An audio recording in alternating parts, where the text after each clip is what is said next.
When many of us heard the news that Dial of Destiny's Phoebe Waller-Bridge was going to be spearheading a live-action Tomb Raider series via Amazon Studios, the world has gone bloody mad. Yes, thank you, Alan. It was like hearing an old friend from back in school was recently diagnosed with a terminal illness. Half of you is angry at the sheer unfairness of it all, cause what did they do? The other half is feeling powerless to stop it from happening. Well, whilst it's been fairly quiet on the news front of the project of late, turns out Phoebe may just have found herself a new Lara Croft. My thoughts on that and more, coming up.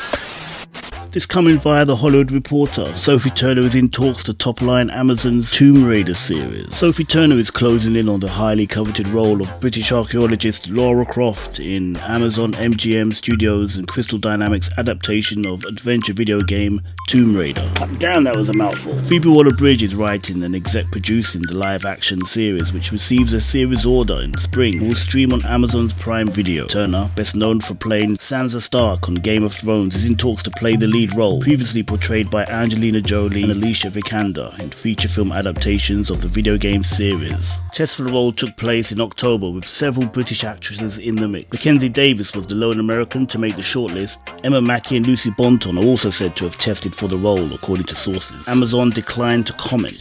Of course they did. Never heard of this chick before, but she's definitely giving off Lara Croft vibes.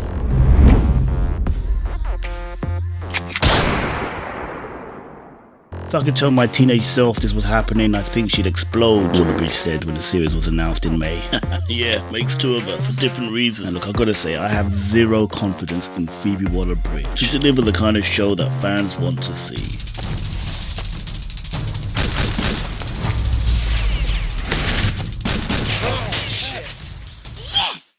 Zero, alright? You've seen her influence in the James Bond movie. Get in my way, I will put a bullet in your knee.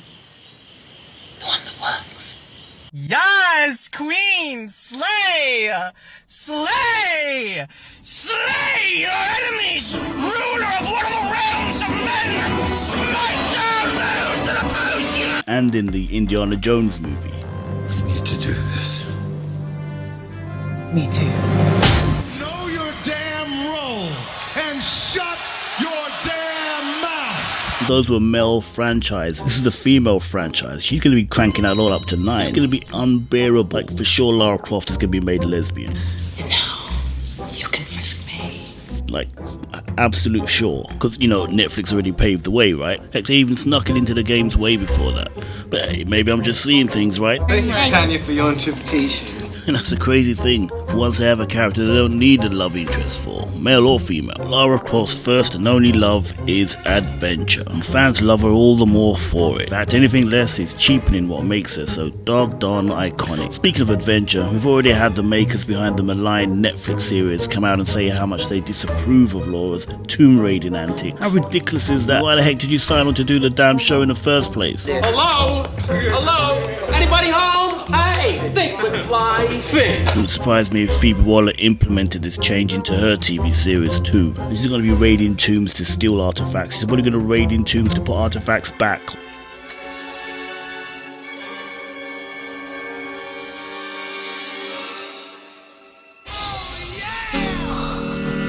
It's especially frustrating as the template has already been laid out by the likes of the Angelina Jolie movies. The first movie was budgeted at roughly 100 million, grossing 274.7 million at the box office worldwide. Ditto for the second movie, but that only took 160 million at the box office. And honestly, it just wasn't as good. And it wasn't until 15 years later that the character would get another shot on the big screen in Alicia Vikander's reboot movie Tomb Raider. Yeah, she didn't have Lara Croft's measurements. Yeah, boy. But for sure she had her grit. She was able to convey that on the screen effectively and convincingly. And no, she didn't brandish her signature guns until the end of the movie, which was a big mistake in mine. That should have been like the scene in, Commando, when Arnold is suiting up before he goes after the bad guy.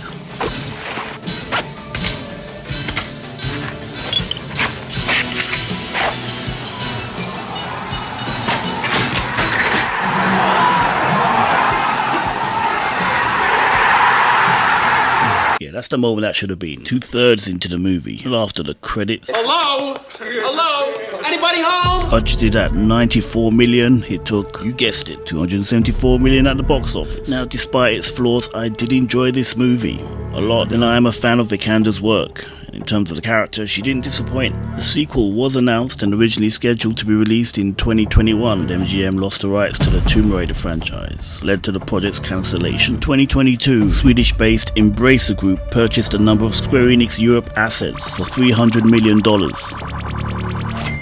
Including Crystal Dynamics in the Tomb Raider franchise. January 2023, Amazon has reportedly bought the rights to the Tomb Raider franchise for $600 million. Meaning Embracer doubled what they paid for the franchise. Not bad. Amazon hired Waller, and Waller is currently putting the show together. Yeah. So, what of this latest casting news? Well, I guess the first thing we should be thankful for, being those in the times we live in, that she wasn't race swapped. Because I'm pretty sure at one stage or another that was a thing. Mate, there's so many ways this could have gone sideways. I'm talking Really So yeah, Sophie Turner could have done a lot worse. 5'9", she's the tallest actress to be cast in a role. She coincidentally is the same height as the character herself. Now, outside of X-Men and Game of Thrones, I haven't really seen a lot from her. That's not to say she hasn't done any work since then, she has. It's just I haven't actually, tell a lie, there was one thing I did see her in, the TV series, mini-series. She and some black dude survives a plane crash. Not gonna lie, she was actually pretty good in that. Yeah, maybe this Tomb Raider TV series might actually be pretty... No. Phoebe Waller-Bridge is still attached to it. Because the truth is, it doesn't matter who they cast or hire to light the damn set or hold a friggin' boom mic on the first day of principal photography. It's still a Phoebe Waller-Bridge production, backed by Amazon of all friggin' people. Yeah, sure, they gave us the excellent Terminal List and Reacher, but that was more due to the control levels of both Chris Pratt and author Lee Child than anything else. Check out an interview 5 years ago on the recasting of Reacher. The hot topic on the internet at the moment, talking about what's happening with Jack Reacher and Tom Cruise not going on to do the television series. I loved the first two movies. I thought they were terrific. But ultimately, the readers felt he was not an accurate representation of Reacher. And I've got to defer to the readers. You know, the readers are the most important people to me. You're goddamn right. But that's Lee Child. This is Phoebe flipping Waller-Bridge, which means it will be heavy on feminism, distinctly light on either fun nor lore accuracy. Prove me wrong, PWB, I triple dare you. But now over to you guys, what are your thoughts? Does the show stand a chance? What do you think of the cast? Who would you have cast? Comment down below and let this relic hunter know, and I'll catch you in the next one.